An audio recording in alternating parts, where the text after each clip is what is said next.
Hi everyone. So I couldn't bring myself to leave the video clip of me reading the first couple of pages of The Hobbit to you. It sounded too bad and the picture quality was absolutely awful. So I thought I would reread it up to the point where we got to yesterday and re-upload that for anyone who has not seen it.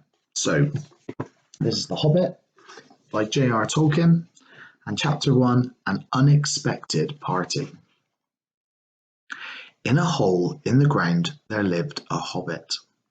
Not a nasty, dirty, wet hole, filled with the ends of worms and an oozy smell, nor yet a dry, bare, sandy hole, with nothing in it to sit down on or to eat. It was a hobbit hole, and that meant comfort. It had a perfectly round door like a porthole, painted green with a shiny yellow brass knob in the exact middle. The door opened onto a tube-shaped hall, like a tunnel, and floors tiled and carpeted, provided with polished chairs and lots of pegs for hats and coats. The Hobbit was very fond of visitors. The tunnel wound on and on, going fairly, but not quite straight into the side of a hill. The hill, as all the people for many miles around called it, and many little round doors opened out of it, first on one side and then on another. No going upstairs for the Hobbit. Bedrooms, bathrooms, cellars, pantries, there were lots of these, wardrobes, he had a whole room devoted to clothes. Kitchens, dining rooms, all were on the same floor, and indeed on the same passage. The best rooms were all on the left-hand side going in, for these were the only ones to have windows, deep-set round windows looking over his garden and the meadows beyond, sloping down to the river. This hobbit was a very well-to-do hobbit, and his name was Baggins. The Bagginses have lived in the neighbourhood of the hill for time out of mind, and people considered them very respectable, not only because most of them were rich, but also because they never had any adventures or did anything unexpected. You could tell what a Baggins would say on any question without the bother of asking him. This is a story of how a Baggins had an adventure and found himself doing and saying things altogether very unexpected. He may have lost the neighbours' respect, but he gained, well, you will see whether he gained anything at the end. The mother of our particular hobbit, hang on, what is a hobbit? I suppose hobbits need some description nowadays, since they have become very rare and shy of big people, as they call us. They are, or were, little people, about half of our height, and smaller than a bearded dwarf. Hobbits have no beards. There is little or no magic about them, except the ordinary everyday which helps them disappear quietly and quickly when large stupid folk like you and me come blundering along making noise like elephants, which they can hear a mile off.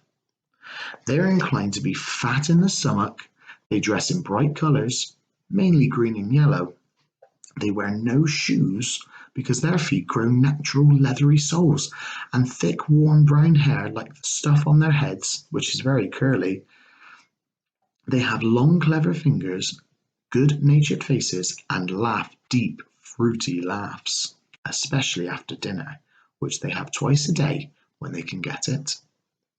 Now, you know enough to go on with, and as I was saying, the mother of this hobbit, Bilbo Baggins, that is, was the famous Belladonna Took, one of the three remarkable daughters of the old Took, head of the hobbits who lived across the water, the small river that ran at the foot of the hill.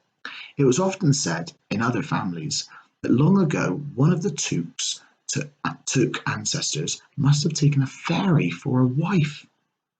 That was, of course, absurd, but certainly there was still something not entirely hobbit-like about them, and once in a while members of the Took clan would go and have an adventure. They discreetly disappeared, and the family hushed it up, but the fact remained that the Tooks were not as respectable as the Bagginses, though they were undoubtedly richer. Not that Belladonna Took ever had any adventures after she became Mrs. Bungo Baggins. Bungo, that was Bilbo's father. He built the most luxurious hobbit hole for her, and partly with her money. That was to be found either under the hill, over the hill, across the water, and they remained there to the end of their days. Still, it is probable that Bilbo, her only son, although he looked and behaved exactly like a second edition of his solid, comfortable father, got something a bit queer in his makeup from the Took side. Something that only waited for a chance to come out. The chance never arrived until Bilbo Baggins was grown up. Being about 50 years old or so, and living in the beautiful hobbit hole built by his father, which I've just described for you, until he had in fact apparently settled down immovably.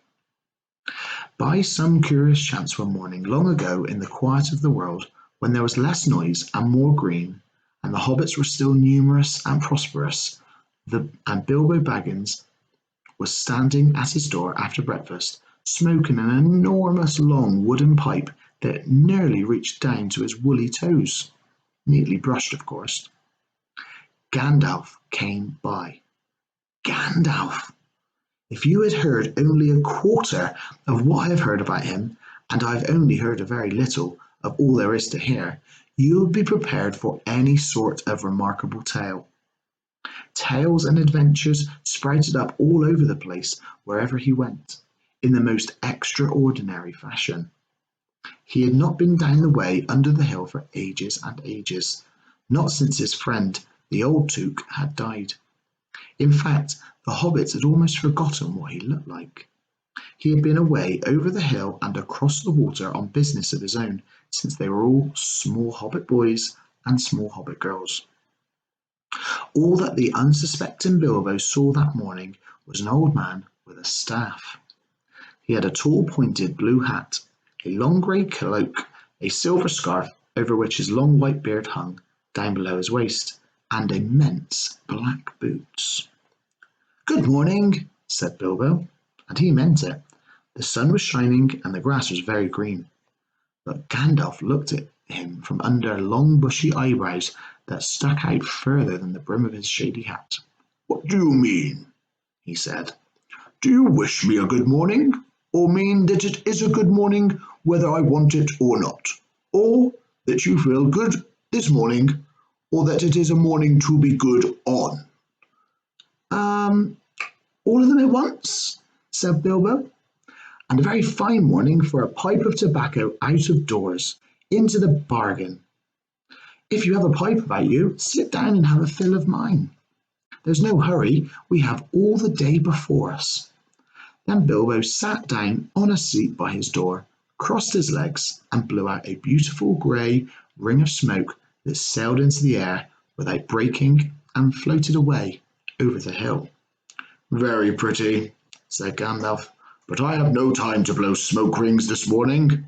I'm looking for someone to share in an adventure that I'm arranging, and it's very difficult to find anyone." "I should think so. In these parts we are plain and quiet folk, and I have no use for adventures. Nasty, disturbing, uncomfortable things make you late for dinner. I can't think what anybody sees in them," said our Mr. Baggins, and stuck one thumb behind his braces and blew out an even bigger smoke ring. Then he took out his morning letters and began to read, pretending to take no notice of the old man.